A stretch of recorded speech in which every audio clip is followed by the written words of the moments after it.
you can almost double your closing ratio just by implementing this simple strategy. The strategy is to propose in threes, right? And so a lot of times what happens is the advisors try to propose only like one thing, right? They recommend, okay, this is what you need to have, and this one you need to go for.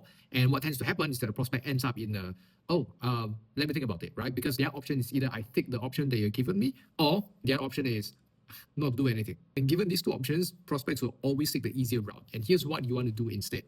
You always want to propose in threes, right? And so every time you come up with a proposal, the first thing is you want to always recommend, you want to have three different types of recommendation. The first one is a full recommendation. And essentially a full recommendation is what they need to have for their coverage, right? Let's say they need 1 million, you just tell them it's 1 million. And this is basically the amount or the proposal that you know that they'll never take, right? If they take, then good for you, but you know that they'll never take this.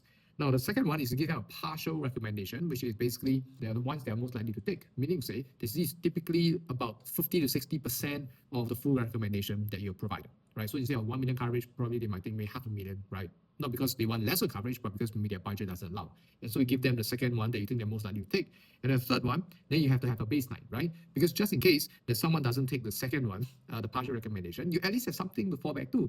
And so if you just look at this by itself, the prospect basically have three options, and none of the options are to think about it, right? And so this is the reason why you always want to propose in threes.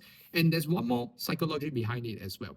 When you recommend the first one, it's also what I call price anchor, right? Let's say the coverage is 1 million and the price is, let's say, 10K. So the 10K is something that anchors in their mind already, and which means to say that anything else that you provide to them is going to be a lot easier for them to take because they have already, it will seem cheaper as well, right? It will seem that it's more justifiable as compared to 10K. And so you always want to give a full, then give a partial. This is the one that you most likely think that they'll take. And your worst case, this is your backup plan, which is your minimum of what they have to take anyways that is good for them, right? So always propose in threes and not in ones.